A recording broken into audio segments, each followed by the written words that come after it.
first thing is I stop trying to squish reality into a perspective. This is super important. And then anytime I have a perspective and I am defaulting into thinking of it as the truth, I become dubious of that in myself. And I become curious about the partial truth in other people's perspectives, including the ones that I think are stupid and crazy, right? Because none of them have no signal, even if I think there's a lot of noise. So I want to say, why do they think it is true? Well, this bias, that bias, okay, all that, and some perception mixed with the bias. What are they perceiving that then with the bias is also there? Maybe it's not that much sense-making, but it's something that's meaningful, right? So this is St. Francis's quote of seek more to understand than to be understood, right? Seek first to understand. That means actually seek to take different perspectives.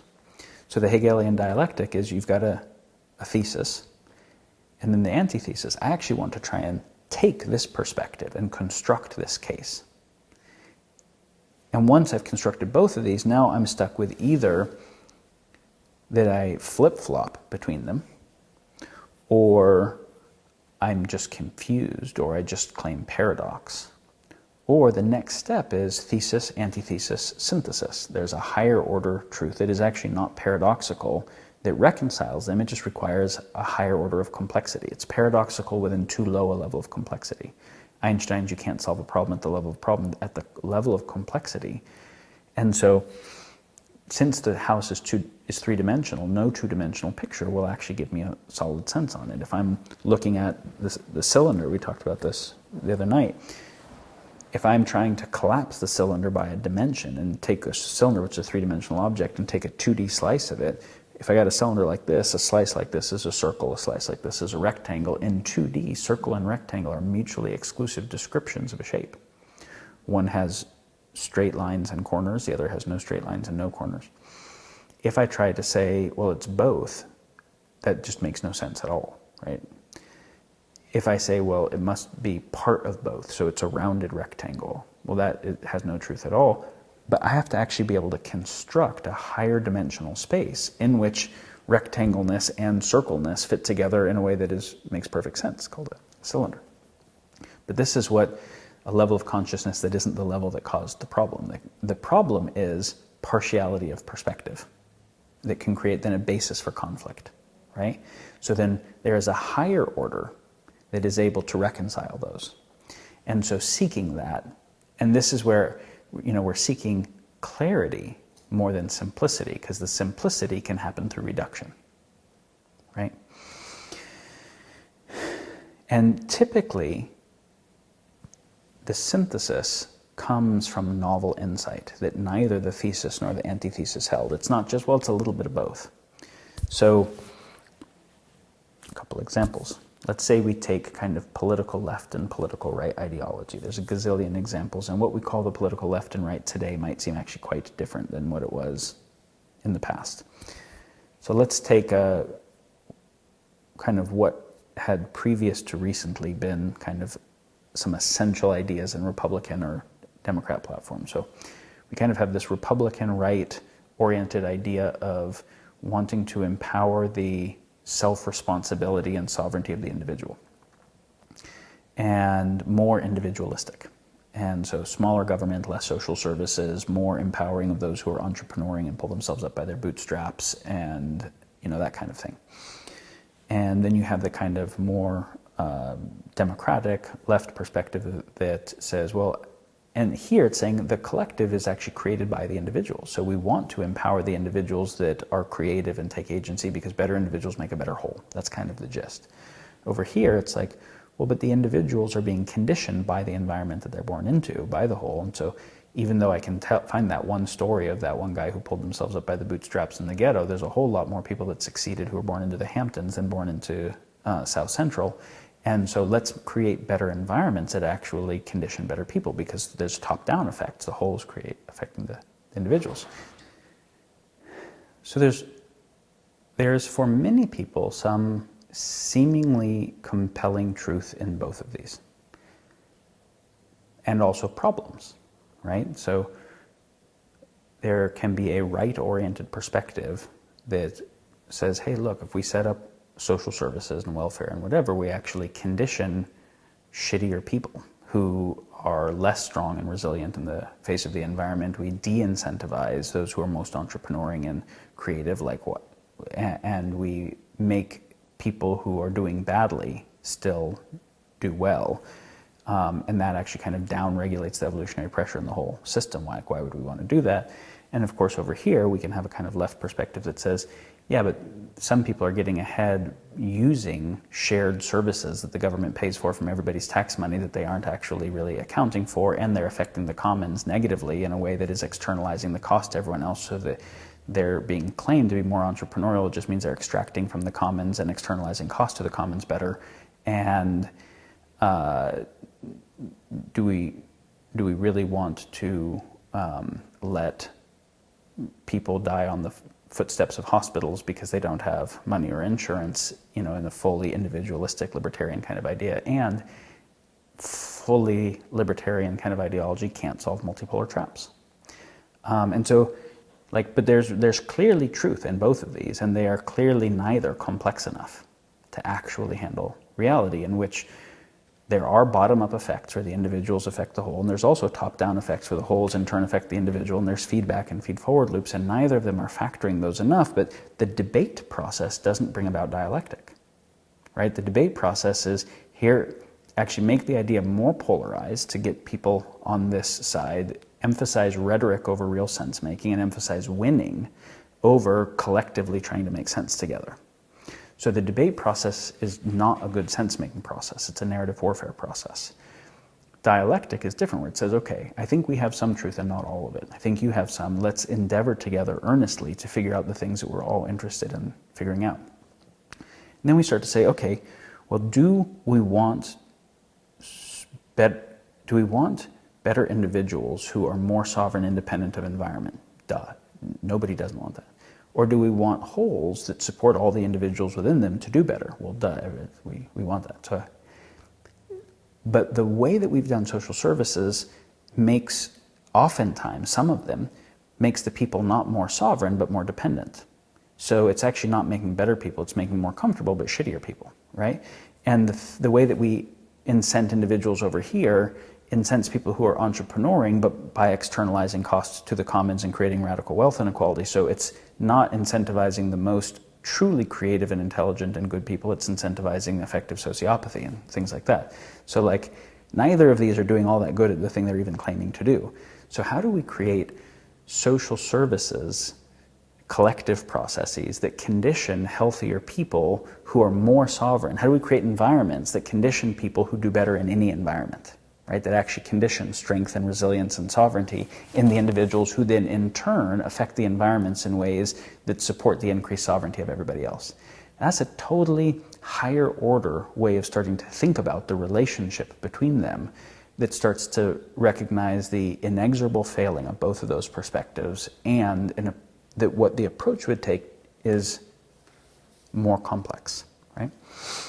That's an example of starting to move towards synthesis from a thesis and an antithesis, right? And if you look at even personal things in your life, you're wrestling with okay, do I want to accept and love reality and people and myself as I am, or do I want to help strive to make things better? There's similar, those types of things. You'll find thesis, antithesis everywhere, where the actual insight to synthesis is novel insight not contained in either of those. When I say accept you as you are right now, or help work to change you to make you better, and I see those as different, it's because I'm seeing you as a noun. Right? I'm seeing you as a fixed thing, or accept you as you are this current state. Whereas if I see you as a process, if I see you as a verb, I see you as a becoming that is different than you were yesterday and different than you were when you were 2, right?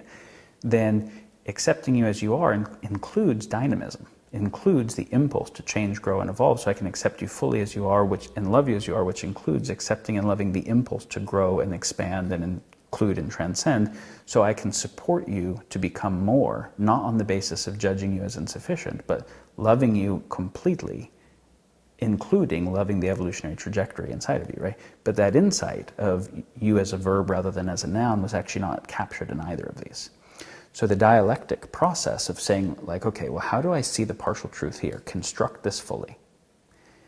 And then how do I see the partial truth here? Construct this fully. And then what new insights bring these together in a higher order perspective that is more complex and more nuanced than either of them? So that's kind of a dialectic process. And it might not just be two, thesis, antithesis, it might be lots of perspectives. This is a tool this is a process that I would love to see people start practicing at for sense making, of whenever they're talking with someone, start by seeking to understand before seeking to be understood, and seek for the truth value in what people are saying, not just the wrongness. But then don't holistically throw out what they're saying as totally wrong or totally true. Be able to separate that there is signal and noise. And then be able to say, if I see signal from a number of sources, how does that fit together into higher order perspective? This is another sense-making process. You mentioned emotion and vulnerability as key components of sense-making. That may seem a little bit counterintuitive to people. Can you explain what you mean by that? If I want to make sense of the world well, I'm going to engage in some communication processes with other people to make sense of the world, some collective sense-making, then I want them to share true information with me, to not disinform nor withhold.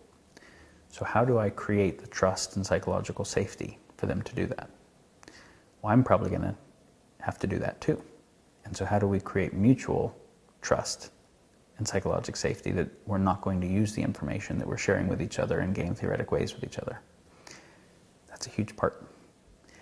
And if people don't have some spaces and some relationships where they feel like they can actually share fully, openly, honestly, and feel trust in that, their sense-making is going to be radically curtailed, right, to what they can just do on their own, and without anybody's ability to help error correct them with full sharing. Also, one of the sources of bias is identifying with what I believe, because I'm identifying with part of an in-group that believes that thing, or because I am special or smart or right or whatever for believing that thing. So the impulse to be right means that I won't seek to understand other perspectives. And so if I'm going to actually seek to understand the truth value in other perspectives, like earnestly try and get what they are seeing, where they're coming from, I have to stop seeing it the way that I'm seeing it for a little while. And I also have to completely suspend debate and narrative warfare and the impulse to be right and all of that. And so there is a deeper human connection that's involved. There's also there's a psychological process that almost seems like a spiritual process, where for me to really try and get where you're coming from on a topic, I have to really take your perspective. Well, what is it in me that is taking your perspective? Because it's not my perspective, right? It is actually having to drop the way that I see things to really try and see it the way that you see things, to make sense of it. So that means that there's a capacity in me that can witness my perspective, that can also witness your perspective, but that is deeper than the current perspective I have. And we all know we can change our beliefs, and there's still something that is us. So there is a usness that is deeper than the belief system. To be able to really try to make sense of someone else, I actually have to move into that level of self that is deeper than belief systems.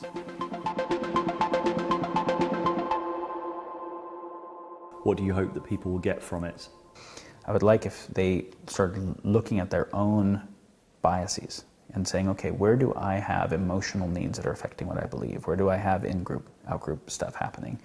Where am I actually doing disinformation? Where, what are my cognitive biases? Well, how do I even know? Well, let me go look up the list of cognitive biases and start to inventory them.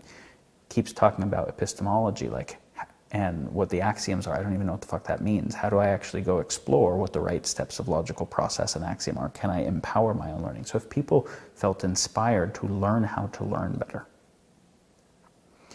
and then inspired to create relationships with other people where they actually do care about understanding what is true and real, so that they can also have a better relationship with what is meaningful and being able to make choices aligned with that, and where they're endeavoring to understand what is true and real together, and also endeavoring to create an intact information ecology where no one is disinforming anybody, which is as much or even more an emotional process as it is a cognitive one. Because to really create an intact information ecology involves vulnerability and intimacy. That's what happens getting out of a game theoretic context where I say, oh, our well-beings are shared. Well, what if you defect on me? I have to actually create a situation of trust to be able to share real information. So then I get to see where my own wounds make me incapable of trusting or of revealing. So those would be things that I would be happy of if people looked at the emotional and cognitive and overwhelmed by time and lazy and biased and whatever sources of where they aren't sense-making well, and endeavored to work on those.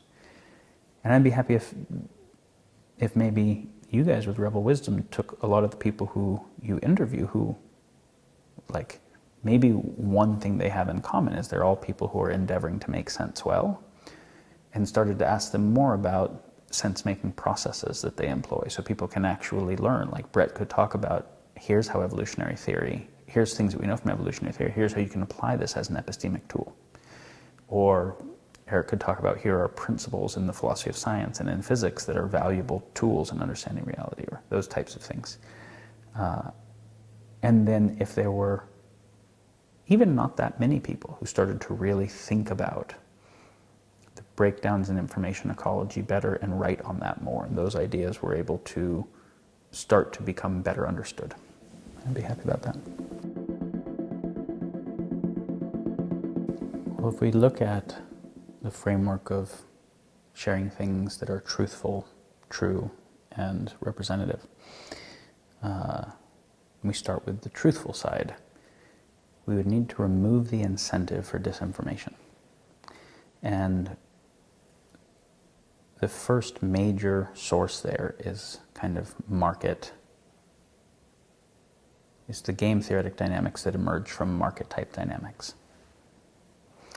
And so again, if I have two different branches of the government competing for budget, or different representatives who are supposedly both seeking to be in benefit of the country competing for a percentage of the budget, now they have the incentive to disinform whoever's allocating the budget, disinform the public, disinform each other, which means that the total level of coordination just sucks, right? And this is corporate politics inside of corporations, this happens everywhere. So as long as we have separate balance sheets, right, as long as the different intelligence agencies are competing for that, as long as people we have separate balance sheets, then we have a fundamental basis that my well-being is separable from and oftentimes directly rivalrous with yours and with others and with the commons. So then we will compete with each other for a lot of things, and we will engage in at the worst case, physical warfare, kinetic warfare, but we'll mostly engage in economic warfare, competing against each other and at the cost of the commons, and information and narrative warfare also at the cost of the information commons and each other. So to really get over that, we would need to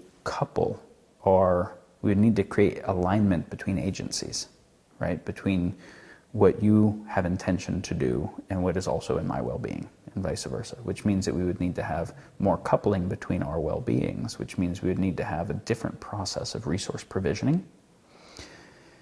And